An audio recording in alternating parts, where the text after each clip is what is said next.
Secret recipe MDH का जीरा SIP जल जीरा मसाला। सिप सिप जीरा सिप जीरा सिप MDH का जल जीरा सिप MDH का जल जीरा सिप। ट्रंप के सामने पुतिन का बहुत बड़ा बयान। 2022 में ट्रंप राष्ट्रपति होते तो युद्ध नहीं होता, यह ट्रंप की तरफ से कहा गया। ट्रंप राष्ट्रपति होते तो यूक्रेन युद्ध होता ही नहीं। और ये जो बयान है, इसके जरिए ये बताने की कोशिश की जा रही है। मैं समझना चाहूंगा, शांता मिश्रा सर, आप हमारे साथ लाइव जुड़े हुए हैं, क्या आपको वाकई में लगता है, क्योंकि एक यहां पर यह भी नजर आ रहा है कि भले ही युद्ध अभी ना रुके, लेकिन कम से कम यह तो नजर आ रहा है कि रूस और अमेरिका, जिसके बीच में बीते 3.5 साल से तनाव चरम पर पहुंचता हुआ नजर आ रहा था, बातें यह तक हो रही थी कि कहीं टकराव ना हो जाए, कम से कम इन दो मुल्कों के बीच में गर्मजोशी आ रही है। यह अच्छे संकेत है। जी, ये तो बहुत अच्छी संकेत है कि ट्रंप और पुतिन, जैसे मैंने पहले बताया, आपने प्रेस कॉन्फ्रेंस में देखा कि नॉर्मली एक राष्ट्राध्यक्ष दूसरे को बड़ा आदरणीय शब्द यूज करते हैं। अगर आप कंफर्टेबल हो तब उन्होंने व्लादिमीर कहा, और एक बार नहीं 2-3 बार, थैंक यू व्लादिमीर। नॉर्मली अगर आप उनको अच्छी तरह से नहीं जानते, केमिस्ट्री अच्छी नहीं है, तो you don't use this words. तो मुझे लगता है कि एक दूसरे को अनस्टेटेड अंडरस्टैंडिंग है कि कैसे काम करना है। और जहां रही जंग की बात, 3.5 साल से जंग चल रहा है, पुतिन भी थक चुके हैं। और ठीक है, असलहे से जंग नहीं जीता जा सकता है, यूक्रेनियन के जज्बों को भी आपको सराहना करना होगा। 3.5 साल से ग्राउंड पे वो जंग लड़ रहे हैं। अमेरिका भले असलहा दे रहा हो, एमुनिशन दे रहा हो, पर लड़ कौन रहा है? तो कहीं ना कहीं ये लगता है पुतिन को भी कि अब बहुत हो गया, नेगोशिएशन टेबल पे आए और जो मिले उसको लिया जाए। और अमेरिकन भी चाहते हैं, कोई भी पक्ष हो, कोई नहीं चाहता है कि स्पिल द ब्लड, और बहुत हुआ। और यूक्रेन और अमेरिका के साथ तो आप जानते हैं कि रिश्ते बहुत अच्छे हैं। तो मुझे लगता है कि ये तीनों कंट्री जो हैं, नहीं, ये बात तो पूरी दुनिया कह रही कि ये जंग बहुत पहले रुक जाना चाहिए था, लेकिन इस जंग को फ्यूल कौन कर रहा था? ये क्या बात छुपी हुई है किसी से? इस जंग को यहां तक खींचकर लाने वाला देश कौन है? ये क्या सभी नहीं जानते तब, जबकि भारत जैसा देश न जाने कब से कह रहा था कि इस युद्ध को रोका जाना चाहिए, शांति होनी चाहिए। ट्रंप और पुतिन ने करीब 3 घंटे तक वार्ता की, लेकिन यूक्रेन पर कोई नतीजा नहीं निकला। आइए अब आपको बताते हैं कि अब आगे क्या होगा।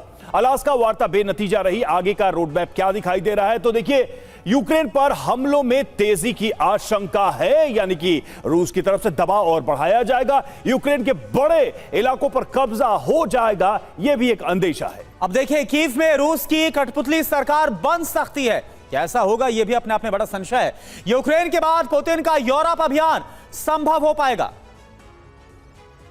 तो ये एक सिचुएशन दिखाई दे रही है। देखिए, पुतिन और ट्रंप की बैठक बेनतीजा रही, लेकिन पूरी दुनिया की निगाहें इस बैठक पर लगी हुई थी। भारतीय समय अनुसार करीब 12 बजे दोनों नेता अलास्का पहुंचे, जिसके बाद 3 घंटे तक बैठक चली। लेकिन उससे पहले क्या हुआ, यह आपका जानना बेहद जरूरी है। देखिए रिपोर्ट।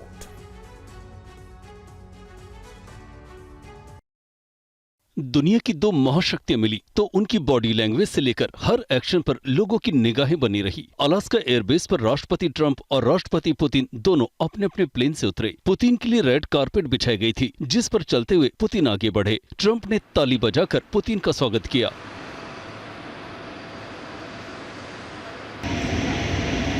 पुतिन ने भी थम्स अप दिखाया और माने इस बात का एहसास दिलाया कि सब ठीक रहेगा। पुतिन का थम्स अप का जवाब ट्रंप ने भी इस अंदाज में दिया। इसके बाद दोनों नेता पास आए, हाथ मिलाया, आगे बढ़े। इस दौरान पुतिन के चेहरे पर मुस्कान थी। ट्रंप भी आत्मविश्वास से लबरेज नजर आए। दोनों आगे बढ़ते हुए आपस में कुछ बात करते भी नजर आए।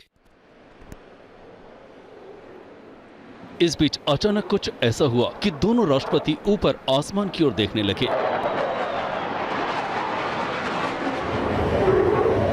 अमेरिका ने B-2 बॉम्बर और फाइटर जेट को उड़ाकर पुतिन का बेहद भव्य और गर्मजोशी से स्वागत किया। दरअसल पुतिन के ग्रैंड वेलकम के दौरान अमेरिकी एयरफोर्स ने एक B-2 बॉम्बर्स और F-22 राप्टर्स उड़ाए, तो फाइटर जेट्स के काफी नीचे की यानी कम ऊंचाई की उड़ान होने की वजह से तेज आवाज आई। तो पहले पुतिन फिर ट्रंप ऊपर देखने लगे। इसी दौरान एक और खास मूवमेंट फोटोग्राफर्स ने कैमरे में कैद किया, जिसमें पुतिन सामने खड़े थे और ट्रंप उनकी ओर शाहरुख खान की तरह बाहें फैलाए नजर आए और ये तस्वीर सोशल मीडिया पर काफी तेजी से वायरल हो रही है। इसके बाद दोनों ने फोटो खिंचाई और ट्रंप पुतिन को मीटिंग हॉल की ओर अपनी कार में बैठाकर जाने वाले थे। एयरबेस पर मौजूद प्रेस की तरफ से सवाल किया गया। पुतिन से पूछा गया कि क्या वो सिविलियंस को मारना बंद करेंगे। इस पर पुतिन ने इशारा करते हुए जवाब दिया और कहा, सुनाई नहीं दे रहा है। वैसे भी एयरबेस पर विमानों का काफी तेज शोर था। इस दौरान एक और रोचक बात सामने आई। ट्रंप ने पुतिन को अपनी कार में बैठने का इशारा किया तो पुतिन ने कहा, क्या मैं आपकी कार में बैठ सकता हूँ।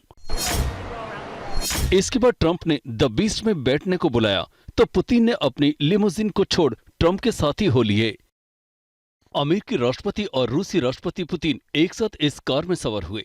कार में पुतिन बाईं तरफ बैठे नजर आए जबकि अमेरिकी राष्ट्रपति दाईं तरफ। रवाना होने के साथ ही पुतिन ने कार से हाथ हिलाकर लोगों का अभिवादन भी किया। इस दौरान भी पुतिन के चेहरे पर मुस्कान थी।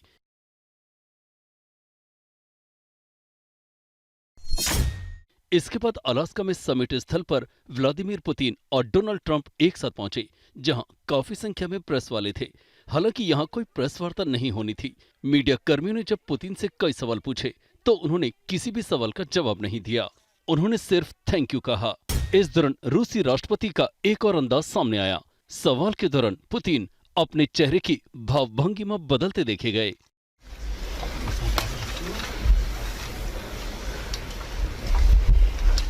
मीटिंग से पहले फोटो सेशन के दौरान अमेरिकी विदेश मंत्री मार्को रूबियो और उनके दूत स्टीव विटकॉफ ट्रंप के साथ बैठे, जबकि रूसी विदेश मंत्री सर्गेई लावरोव और उनके सहयोगी यूरी उशाकोव पुतिन के बगल में बैठे। फोटो सेशन के दौरान दोनों नेताओं ने तस्वीरें खिंचवाई। ट्रंप और पुतिन की तस्वीर व्हाइट हाउस की तरफ से पोस्ट की गई। वहीं कुछ तस्वीरें रशियन मीडिया की तरफ से भी शेयर की गई। अब बारी मीटिंग की थी। ट्रंप के साथ उनकी टीम, जिसमें खुद डोनाल्ड ट्रंप, मार्को रूबियो और स्टीव विटकॉफ शामिल हुए।